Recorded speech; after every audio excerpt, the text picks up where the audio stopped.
What's up, guys? Coach Gaglione here. If this is your first time stopping by, I'm Coach Gaglione. I've been involved with powerlifting and strength coaching for over 19 years. So on today's episode, I wanted to kind of specifically talk about just actual kind of gear, supportive gear that you wear, kind of go lift by lift and kind of go from there. So I think when you're kind of starting out, just kind of start with bare bones, get a good pair of shoes. In my opinion, I think having a barefoot shoe, I really like Zero shoes. Over the years, one of my favorite shoes to compete in and train with, specifically for lifting. It's not really great for cross training. So I think the Zero shoes and kind of barefoot shoes in general, a good pair, I like the brand Zero, but whatever brand you like, is going to be great for just kind of cross training and training in general. And there's going to be more things that you could do with a flat shoe than with a heeled shoe, in my opinion. Because really outside of squatting and kind of deep knee bends, kind of quad exercises, I think it's going to be kind of limited application there. But the Reebok Power shoe I really like, if you could find them. They got a lot of grip, so considering kind of the grip of the shoe, if you want to heel or not. I'm electing to use squat shoes. Squat shoes are going to provide a lot of support because they have that metatarsal strap, but they're definitely not necessary. But again, depending on what federation you're competing in, if you have a pretty stringent depth requirement, then squat shoes may be of value. I primarily compete equipped, so it's more of a hip dominant, wider squat. So a flat shoe is going to be a stronger position for me. On this particular day, I worked up to around 500 pounds plus 130 pounds of chain. So first time I've had 600 plus in my back in a while, especially raw.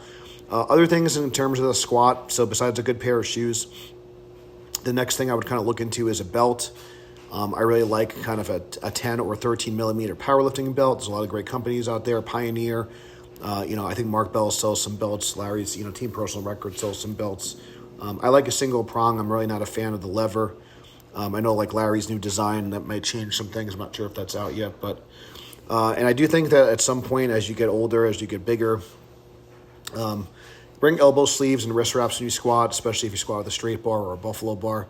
It's going to be a good idea, and it's going to be allowed in all federations, and that's kind of the next kind of crux of things. And then from there, a good pair of knee sleeves I think could be good. Personally, I'm at a point where just because I have so much mileage on me, I'm probably not going to squat very heavy without knee sleeves at this point. They don't need to be. They don't need to be crazy. Again, with terms of brands, Slingshot, Team Personal Record. I like to support people that support me or that are kind of in our network. But there's a lot of great brands of those, even kind of stuff on Amazon. You have to kind of understand: are you doing this for health? Are you doing this for fitness? Are you doing this for competition? And then you can kind of slowly work up the ranks. But depending on in terms of protecting yourself. Good footwear is going to be the most important. Kind of a belt's probably the second most important, and then kind of elbow and knee sleeves is going to be a good idea. Straps is also going to be a good idea when you get to doing high rep deadlifts, and just kind of saving your hands and stuff like that. Belts and wrist wraps is going to be important if you do any type of overhead pressing. If you do any type of benching, I think wrist wraps are going to be good. So probably a good shoes, wrist wraps, and a belt would be my top three. For equipment that I think is going to be really beneficial. In terms of stabilizing the wrist can take a lot of beating when you're getting really strong at pressing exercises. I also use a belt and wrist wraps on the strict curl. So on this particular day, I think the total system weight was about 230 pounds, which is the most I've done in quite some time. My all-time PR on a press, 240. So I'm pretty happy with that. Did some back down sets, I think in the 170 range, and I think I guess it was 185 or 190. I forget what the top set was, but just shy of 200 pounds. Yeah, so probably did 190 plus 40 is 230. So that's what I did. So outside of that, depending on if you're going to be a competitive lifter or not. So in most competitions for powerlifting, they're not going to allow elbow sleeves. In a lot of strongman competitions, they do allow elbow sleeves. So I would just say that I would try to do most of your pressing without elbow support if you can. There are some things like a slingshot and stuff like that, which can be beneficial to kind of work around some injuries. So that's something to consider. But all federations are going to allow wrist straps. All federations are going to allow a belt.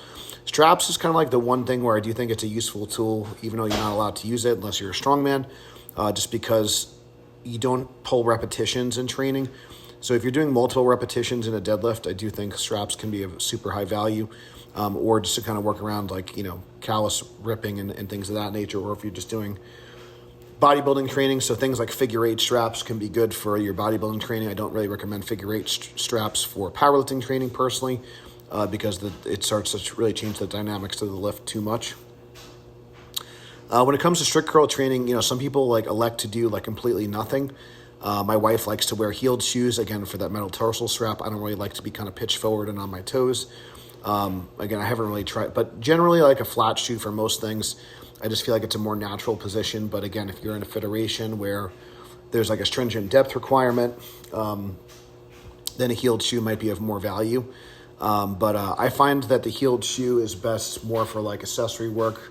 If I was like bodybuilding training, and a lot of times I'll get a little bit lazy and I'll just kind of use squat wedges instead.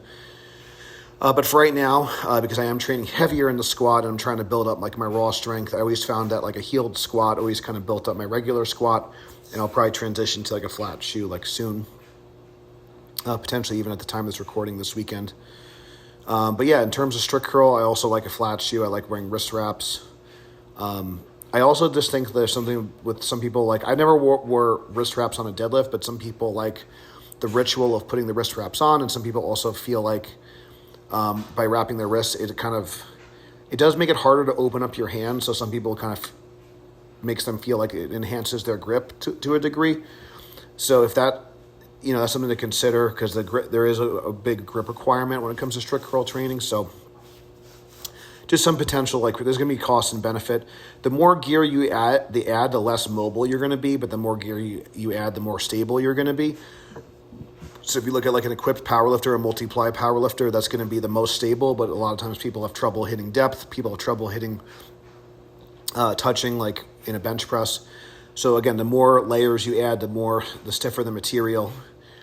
If you are not a competitive lifter, I do think something like a training brief, like from Spud Inc. or Mark Bell has like a training brief, or just like Reband, things to kind of keep your muscles warm, things to kind of keep a little bit more compression on your joint. So if you're not a competitive lifter, you have a little bit more leeway in like what you can use. It's just important that as you get closer to a competition, that some of those things kind of phase out. But if you're someone that just loves to train, like I love to compete, I probably like competing more than I like training. But I like training a lot. Some people like don't like competing at all, and they just like training. So if you just like training, I think actually taking advantage of more supportive gear potentially, get a pair of, just things to kind of hold you together. The issue sometimes with gear, you're going to overload certain tissues, but you're going to kind of, so there's like a sweet spot where you don't want so much overload, where it's going to be extra stress on your spine, but in things of like providing compression for your hip or compression for like your shoulder, those things can be really valuable and allow you to kind of be a lot more comfortable. So like I've been kind of dealing with some lower back stress, and sometimes like just wearing kind of a brief where like it kind of comes higher up, like and kind of covers your low back. That could be like really important. You see like a lot of strongmen, they'll wear like a soft belt to get more coverage in their low back, and then they kind of do that. So those are just some things to consider. Thank you guys so much for watching. Until next time, stay strong, and we'll see you soon.